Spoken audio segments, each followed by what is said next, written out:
গাধাকে সৃষ্টি করার পর তাকে বলা হলো সকাল থেকে সন্ধ্যা পর্যন্ত তাকে ক্লান্তিহীন পরিশ্রম করতে হবে,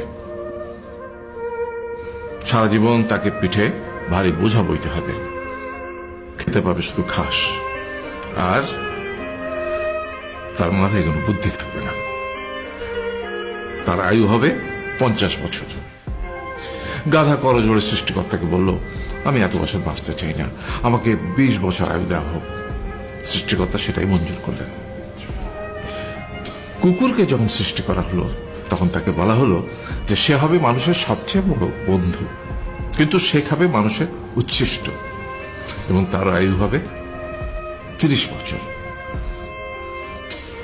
কুকুর সৃষ্টিকর্তাকে বলল, আমি এত বছর বাঁচতে চাই না, আমাকে 15 বছর আয়ু দেওয়া হোক। সেটাই মঞ্জুর করা হলো। এরপর বানরকে বলা হলো, তুমি শুধু গাছের এ ডাল থেকে ও ডালে ঝুল খাবে এবং নানান রকম ফন্দি ফিকির করে মানুষকে আনন্দ দেবে, তোমার আয়ু হবে 20 বছর।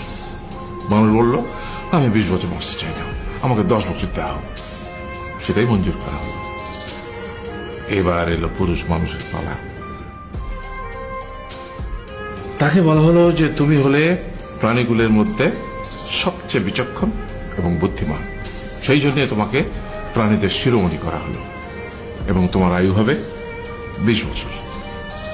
তখন পুরুষ মানুষ বলল, করজোড়ে বলল সৃষ্টিকর্তাকে যে 20 বছর আয়ু অত্যন্ত কম, হে প্রভু, আমাকে ওই গাধার সে যে 30 বছর আয়ু চায়নি সেটা আমাকে দেয়া হোক, ওই যে কুকুর 15 বছর ফিরিয়ে দিয়েছিল সেটাও আমাকে দেয়া হোক, আর যে বানর 10 বছর নেয়নি সেটাও আমাকে দেয়া হোক।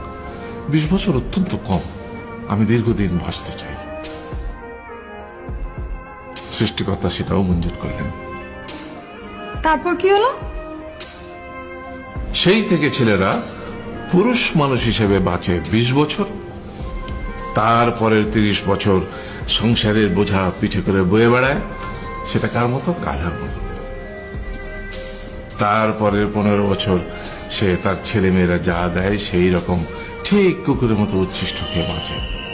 আর তারপরে বৃদ্ধ বয়সে ঠিক বানরের মতো, যেমন গাছের এডাল থেকে ওডাল ঝুল খায় বানর, তেমনি এই ছেলের বাড়ি থেকে ওই ছেলের বাড়ি, আর নানান রকম ফন্দি ফিকির করে তার নাতি নাতনিদের আনন্দ দেওয়ার চেষ্টা করে।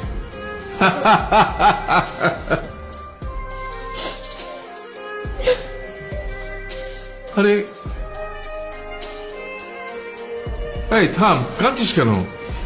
তোমাদের কত দুঃখ বাবা, এত কষ্ট।